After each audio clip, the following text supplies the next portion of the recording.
ऐसे में ही आप कंफ्यूज हो जाओगे कि यार इस चीज का एमआरपी तो इतना है, तो आपका कॉम्पिटिटर आपसे सस्ते रेट पर सामान कैसे दे पा रहा है और आप भी कैसे सस्ते रेट पर सामान बेच सकते हो। तो आज की इस वीडियो में मैं आपको बताने वाला हूं कि आपका कॉम्पिटिटर वो कौन सा काम करता है जिस वजह से वो आपसे सस्ते रेट पर सामान बेच पाता है, और वो काम अगर आप भी करना शुरू कर देते हो तो आप भी उससे कम रेट पर सामान बेच सकते हो। तो वीडियो को अब तक आपने लाइक नहीं किया है तो लाइक कर दीजिएगा, और अगर आप इस चैनल पर पहली बार आए हैं तो सब्सक्राइब वाले बटन पर क्लिक करके घंटी को जरूर दबा दीजिएगा।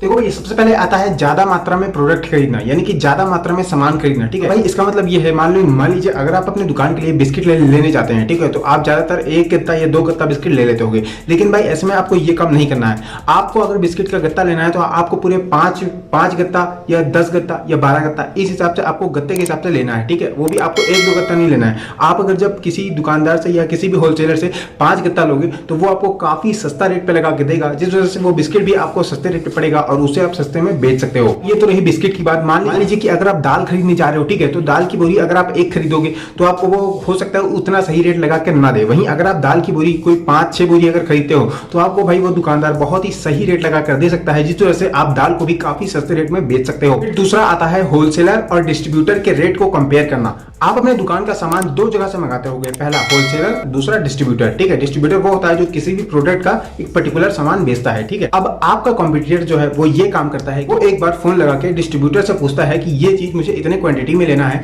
तो इसका रेट आप क्या लगाओगे। ठीक है, वो जो एक रेट बता देता है, उसके बाद वो फोन एक होलसेलर को करता है, उसी प्रोडक्ट के बारे में पूछता है कि ये मुझे इतनी क्वांटिटी में लेना है तो ये आप कितने रेट का लगाओगे। वो दोनों रेट को वो कंपेयर करता है और उसे जहां सस्ता मिल जाता है वो वहां से सामान उठा लेता है, और भाई ऐसा करने से फिर सस्ते रेट पर सामान बेच पाता है। तीसरे नंबर पे आता है कटिंग का माल। ठीक है, देखो भाई, कटिंग का माल वो होता है, मान लीजिए कि कोई एक किसी भी प्रोडक्ट का डिस्ट्रीब्यूटर है, ठीक है, उसी कंपनी की तरफ से एक ऑफर आता है कि अगर आप इस महीने में 5 लाख की सेल करोगे या 5 लाख से ज्यादा की सेल करोगे तो आपको 1 लाख रुपए का बोनस दिया जाएगा। ठीक है, अब ऐसे में अगर वो डिस्ट्रीब्यूटर जानता है कि मेरी एक महीने की सेल 3 लाख के आसपास होती है, लेकिन वो अपनी सेल को 5 लाख से ज्यादा करने के लिए वो अपनी मार्जिन को कम करके आपको ज्यादा क्वांटिटी में सामान दे देगा। ठीक है, या अगर आप एक होलसेलर है, वैसे ज्यादातर ये चीजें होलसेलर ज्यादा कैच कर लेते हैं। आप हर महीने हमसे 10 गत्ते लेते थे, इस महीने आपको हमसे 30 या 35 गत्ते लेने हैं, जिसमें कि मैं आपको काफी ज्यादा सस्ते रेट में लगा कर दूंगा। अब ऐसे में जो दुकानदार होता है या जो कोई होलसेलर होता है वो सोचता है कि यार ये टाइम बहुत बढ़िया है, इस टाइम में जो प्रोडक्ट मैं ले रहा हूं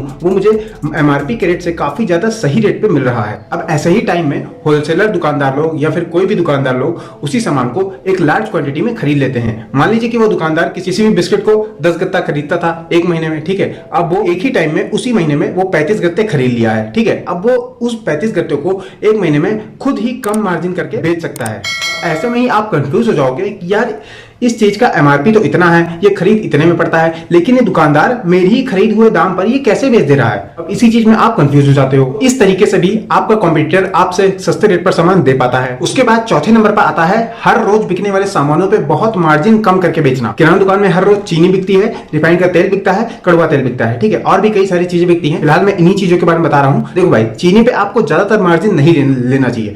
ज्यादातर दुकानदार यही करते हैं कि मान लो उनको चीनी 38 रुपए किलो के हिसाब से पड़ी है तो वो इसे 40 रुपए, 41 रुपए, 42 रुपए किलो के हिसाब से बेच देते हैं। लेकिन भाई उनको ऐसा नहीं करना चाहिए। ठीक है, जो डेली बेसिस पे बिकने वाले सामान है उन्हें आपको कम मार्जिन करके बेचना चाहिए, और यही चीज आपका कॉम्पिटिटर करता है। वो चीनी को वो जानता है कि चीनी मुझे 38 रुपए किलो के हिसाब से मिली है, तो वो उसे सिर्फ 1 रुपए बढ़ा करके, यानी कि वो चीनी उसे 38 रुपए हिसाब से पड़ी है, वो उसे 39 रुपए हिसाब से बेच देगा। अब आप जान सकते हो कि यार चीनी में मार्जिन इतना कम उसने कर दिया, लेकिन वो जानता है कि यार कोई भी पर्सन मेरे दुकान से अगर चीनी खरीदा है तो चाय पत्ती भी खरीदेगा, रस भी खरीदेगा, बिस्किट भी खरीदेगा, तो उसमें उसका मार्जिन कवर अप हो जाता है। और भैया इसी वजह से आपका कॉम्पिटिटर हर रोज बिकने वाले सामानों में अपनी मार्जिन बहुत कम कर दिया है, जिस वजह से उसके दुकान पर ग्राहक ज्यादा आते हैं और वो आपके बेचे हुए रेट से काफी सस्ते रेट पर सामान बेच देता है।